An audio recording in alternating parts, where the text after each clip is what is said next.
You already know what I'm about to say. I'll get to it right after the intro, so if you want to get to that part, skip to right after the intro section ends. I always have timestamps in the timeline of my videos so you can get to whatever section or portion interests you the most. Chapter 70, titled Singular Spectacle, will be out for everyone on November 30th at 9 p.m. Eastern Standard Time. So if you don't use spoilers for your FastPass coins, go watch The Greatest Showman. I haven't seen it myself, but while making the thumbnail, I feel like it was a pretty accurate representation. Like and subscribe for weekly Purple Hyacinth reviews, and I will try to do as many of the 1 million subs event happening next week as possible to show our favorite webtoon the love and support it deserves. Now, let's begin. I usually record at the crack of dawn, so my voice needs a little bit of time to warm up to begin with, as well as it's getting kind of cold so around where I live, so I'm a little stuffy. I will not be screaming Athena's name. I will not be simping for her, even though all she has done for the past 2 chapters has been, just stand and wave her arms and talk really loudly without a megaphone. I will not admire her beautiful purple eyes, which are the exact opposite of Lauren's, but still mesmerizing. I will not break my recontextualized titles just because Athena is truly a singular spectacle. I will not let my heart rate skyrocket whenever Athena is shown on the screen. I will not make a full-blown character analysis video on Athena when this arc completes and is ready for the public. Probably 2.5 months from now. I will not let my normal overthinking, analytical mind wander and be filled with Athena for this particular review. I will not change my name in Discord to accurately represent my feelings for Athena. Now, if Lauren is watching, some of these lines would 100% be in red, but I guess you'll never know. Anyways, let's get into the chapter. Kieran and the Circus. I'm still in deep denial that Kieran has been a part of the Circus. I do believe that Kieran had to decide between pursuing the leader as his lapdog or staying with Radcliffe and the Pantheon, and Kieran chose to be the Purple Hyacinth. But that also means that he has outdated ideas of how to get into the tryouts, thus Kieran flexing as Wolverine at the darts. Kieran hitting these targets is very similar to the background of when Morpheus, Artemis, and Zephyr were doing their little opening act in 51. This part could easily be fleshed out and laced with symbolism in a potential future fight between, let's say, Morpheus and Kieran. Morpheus is the god of dreams, so a hallucinating smoke that could cause targets or people, or, something that Kieran has to aim at, will turn into people that Kieran cares about, like the painting, or the people in the painting in his locked room, or Lauren, and he hesitates to throw his knife, causing Kieran to take some kind of damage.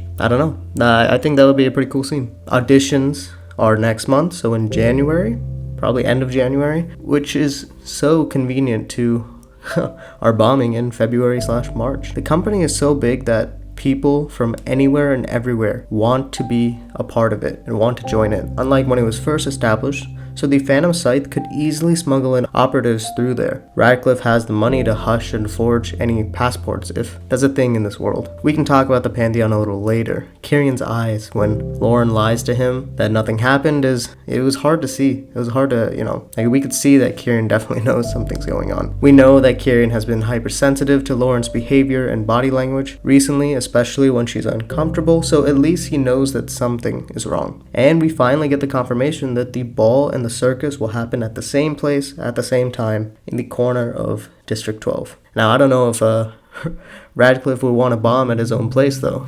This vertical panel is gorgeous. Obviously, it's FastPass, so I can't show it, but you know what I'm talking about. It shows the grandiose nature of a circus where they make the impossible possible and use misdirection, which obviously our authors love to use on us. I'm sure Sophism will put a cleaned version of this for us on our Instagram, or if it's on our Patreon already. At some point, this is just too good not to showcase. Lauren and Kieran's backgrounds blending and growing into the darkness and overtaking the good. The white is very symbolic of what will most likely come at the end of this arc and this season. Lauren's black and white world will become purely black, and Kieran's white little section that he's trying to protect, in his little locked apartment and keep it pure will be tainted as well. The shadows forming the opening of the circus tent hints that the Pantheon or the circus itself is the harbinger of death and pain for our beloved Loon.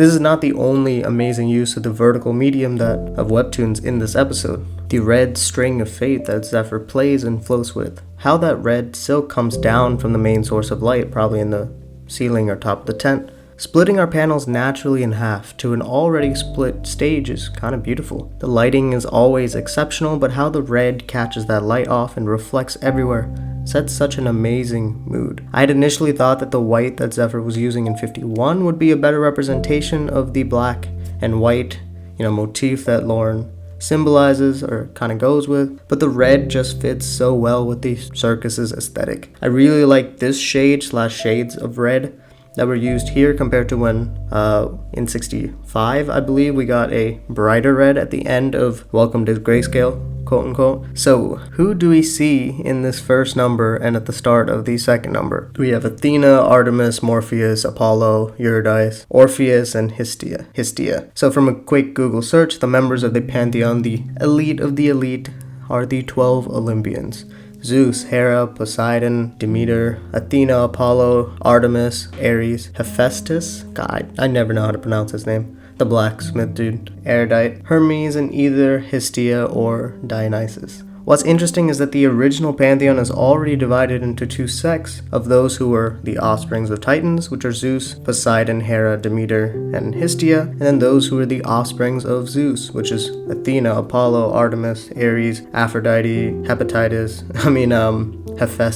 Hermes, and Dionysus. So we already have these natural groups forming, and I'm sure our authors are playing around these groups and subverting them, right? The issue with looking at the source of these names is that our authors, Soph and F, don't have to go along with what the original myth or the original story or the original telling is, right? They can play around with it and interpret it any way that they want as they see fit. So taking what happened in history or in these myths as canon is very, very flawed because you're going to get subverted for sure. I mean, that's okay. Just like the 13 apostles, there are 12 Olympians as part of the Pantheon. So I guess one messenger for each apostle, except for Apostle 1, who is the messenger for the leader. If you want to see it that way, if that kind of train of thought makes sense, or we can have 12 Olympians, and then we have the extra who's either Hestia or Dionysus, so that it gives us 13. This kind of makes sense of why we don't see some of the big name gods in the Circus, as this is the new wave of messengers with the top 4 as the messengers for the 4 active apostles. Obviously, this theory has some holes because of, Hestia is our very own Belladonna Davenport, which leads us to think that, she's not a messenger. She doesn't have time to play as a messenger when she's already a double agent for the leader for Apostle 7. She's an assassin.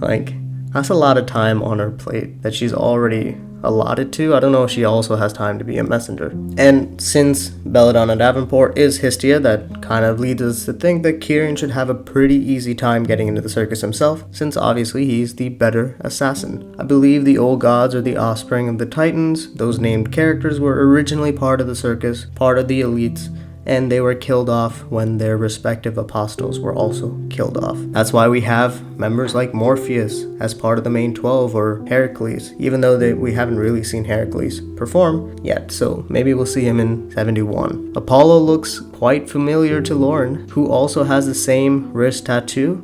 Means that Apollo is Raphael, William's older brother, that his mother confuses William for. Now, obviously, I didn't want to believe this, but this is pretty clear evidence for it, so I cannot refute it. Good job for those who actually got this kind of thinking, assuming that Raphael was Apollo because of the piano kind of associated with William that we got in the latter part of the 60s in this season. This adds new meaning to the Carmine Camellia because Belladonna most likely knew who the messenger was, both when she came early to talk about Lauren and the interactions within the Camellia itself. Hestia got replaced by Dionysus anyways in the Pantheon, so we know Belladonna isn't really loyal to either the 7th or the leader. Who is the 7th? It seems very likely that it's Stephan, William's father, as Apostle 7, which is why Raphael is kind of doing his bidding so well. But I can also see Radcliffe as the apostle encountering Stephan. We don't really know any of these people's roles. I'm not too sure of what conflicts or divisions or what's really going on. So for now, I'm just excited to see more of Athena. More of this Circus Royale. Well, that's all for the video. Thank you so much for listening up to this point. As always, make sure to heart the chapter when you finish reading and comment to be a part of the community. Like and subscribe if you enjoy this sort of stuff. My social media can be found by searching Inspirational on YouTube, Twitter, and Twitch. Shout out to my designer. You can find his work on Instagram at JadenV_photography. See you all next time.